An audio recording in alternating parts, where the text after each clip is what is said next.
ሰላምና ጤና በያላችሁበት ዓለም ዳርቻ ሁሉ ይሁንላችሁ። በዚህ ትምህርት ላይ ለወጥ ማጣፈጫነት የምንጠቀመው ነጭ ሽንኩርት ወጥን ከማጣፈጥ በዘለለ የፈዋሽነት ኃይል ጥቅምና ተግባራት ሳይንስ ላይ መሰረት አድርገን የወጡ አዳዲስ ጥናቶች ላይ ተመርኩዘን የምንመለከት ይሆናል። አያይዘንም ብዙዎቻችን ነጭ ሽንኩርትን ስንጠቀም የምንሰራውን የተለመደ ስህተት ከዚህ ስህተት ጋር ተያይዞ ነጭ ሽንኩርት ለሰውነታችን የሚሰጠውን ጥቅም በላቀ ደረጃ የሚያወርዱ የሚቀንሱ ተግባራትን እንመለከታለን። በመጨረሻም ነጭ ሽንኩርትን ብንጠቀም መልካምና ለጤናችን በተሻለ ደረጃ ጥቅምን መስጠት የሚችሉ የአጠቃቀም መመሪያዎችና መንገዶችን እንመለከታለን። በጥሞና ካዳመጣችሁ ቤታችን በሚገኝ በዚህ አስደናቂ ፍሬ እንዴት ጤናችንን መጠበቅ ማደስ እንደምንችል እናያለን።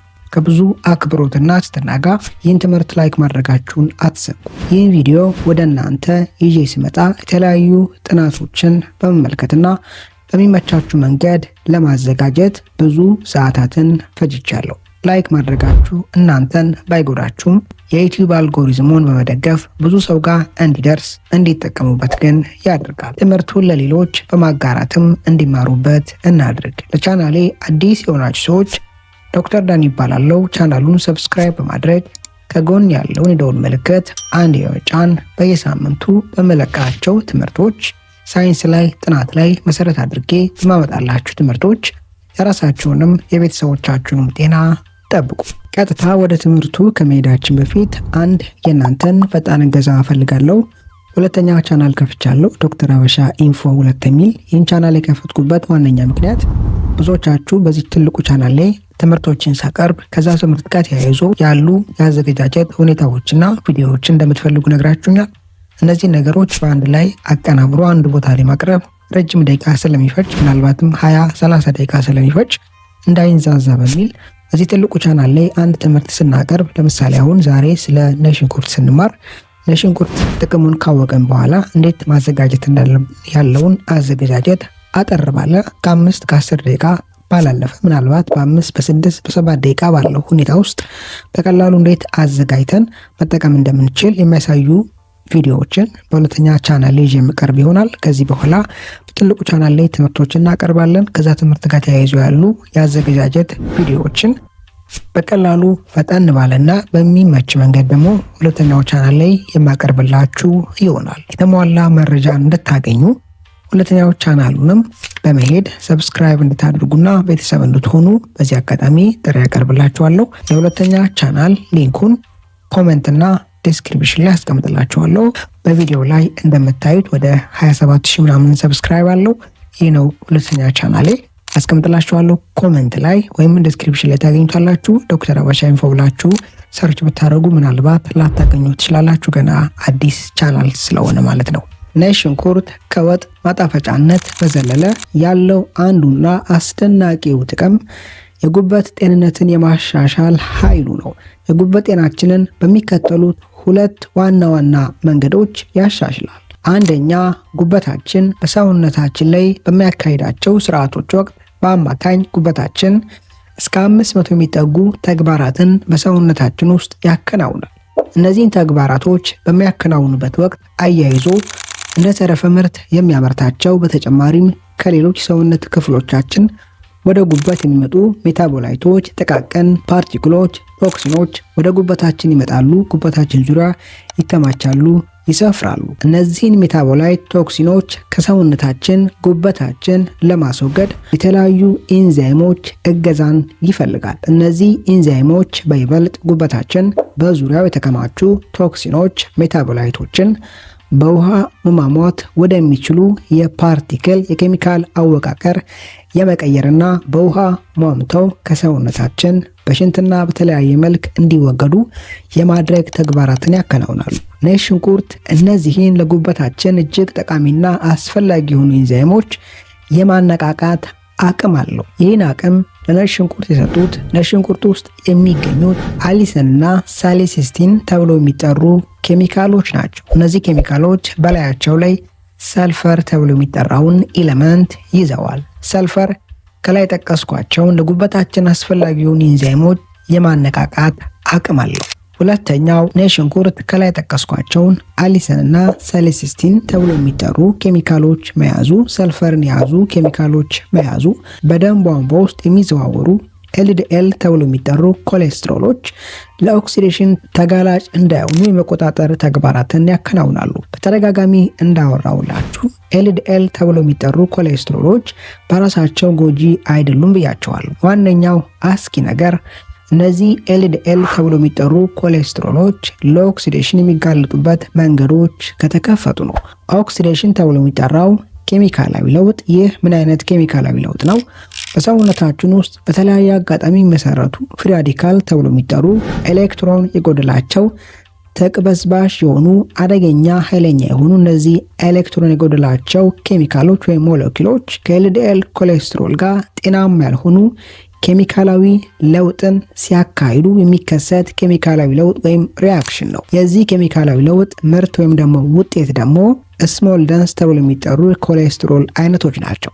እነዚህ ኮሌስትሮሎች ናቸው ለጤና አስጊና አደገኛ የሆኑ የኮሌስትሮል አይነቶች። ሰውነታችን ኤልዲኤል ተብሎ የሚጠሩ ኮሌስትሮሎችን በጉበት አማካኝነት የሚቆጣጠርበት የራሱ ውጤታማ ኢፌክቲቭ መንገድ ወይም መካኒዝም አለው። ይህን ተግባር ግን በብቃት ለማከናወን ኤልዲኤል ተብሎ የሚጠሩ ኮሌስትሮሎች ለኦክሲዴሽን እንዳይጋለጡ ሰውነታችን መቆጣጠር መቻል አለበት። ይህን ተግባር ሰውነታችን ማከናወን እንዲችል ነጭ ሽንኩርት ያግዛል፣ ይደግፋል።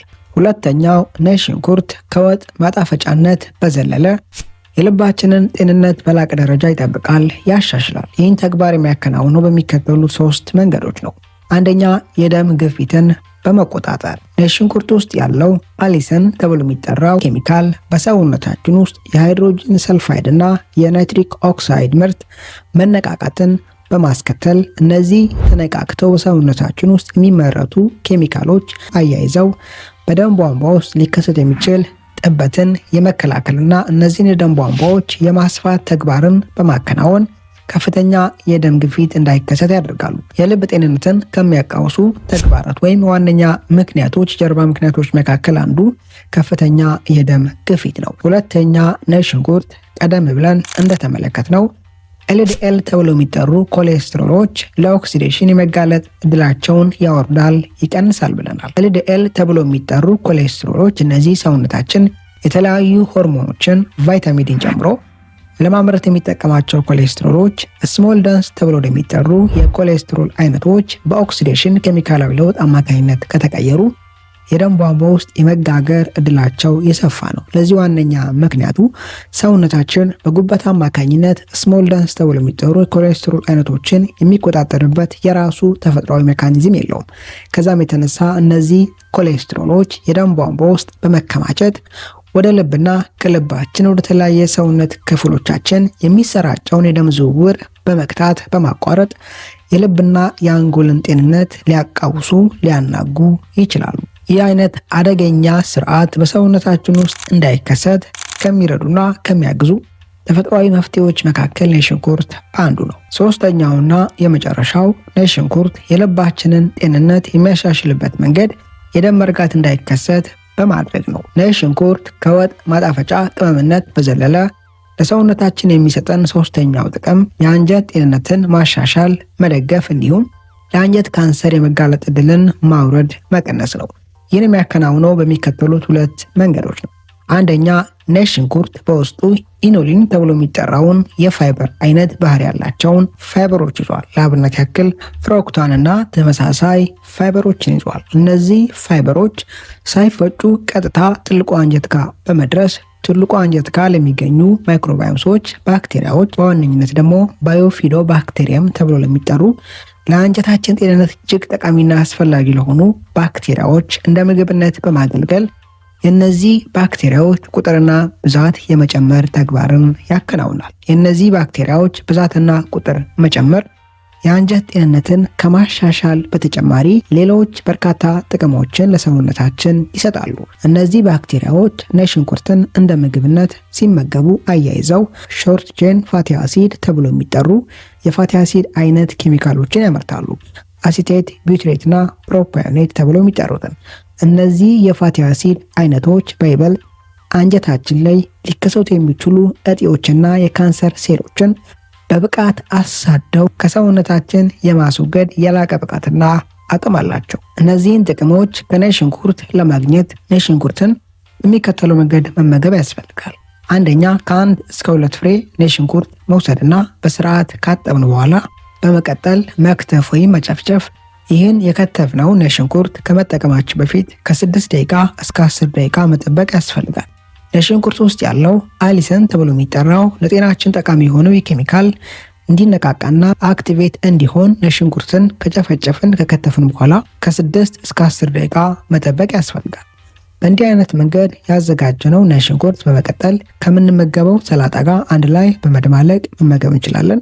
ካልሆነም እንደ ቅመምነት እንደ ማጣፈጫነት መጠቀም ካስብን ምግቡን ካበሰልን በኋላ ልክ ምግቡን ልናወጣው የተወሰነ ደቂቃ ሲቀረን መጨረሻ ላይ ሽንኩርቱን መጨመርና መጠቀም እንችላለን። ነጭ ሽንኩርትን አንድ ላይ ከሽንኩርት ጋር አብስሎ መጠቀም ምግብን ከማጣፈጥ በዘለለ ከላይ ጠቀስኳቸውን ጥቅሞች በላቀ ብቃት የመስጠት አቅሙ ዝቅተኛ ነው። ነጭ ሽንኩርትን ስትጠቀሙ ከላይ በጠቀስኩት አይነት መንገድ ምግቡን አብስላችሁ ሲጨርሱ መጨረሻ ላይ ልታወጡ ጥቂት ደቂቃ ሲቀራችሁ ጨምሮ መመገብ ያስፈልጋል። አንድ ላይ በዘይት ነጭ ሽንኩርቱን ከሽንኩርት ጋር አብስሎ መመገብ ምግብን ከማጣፈጥ በዘለለ ከላይ ጠቀስኳቸውን የጤና ጥቅሞች የመስጠት እድሉን አቅሙ አነስተኛ ነው። ሌላው አንድ ሰው ነጭ ሽንኩርትን በቀጥታ መጠቀም የማይከብደው ከሆነ ከላይ በጠቀስኩት መንገድ ከ1 እስከ 2 ነጭ ሽንኩርት ከወሰደ በኋላ ከትፎ ወይም ደግሞ ጨቅጭቆ አዘጋጅቶ ከ6 እስከ 10 ደቂቃ ጠብቆ በመቀጠል በቀጥታ ይህን ነጭ ሽንኩርት መመገብ ይችላል።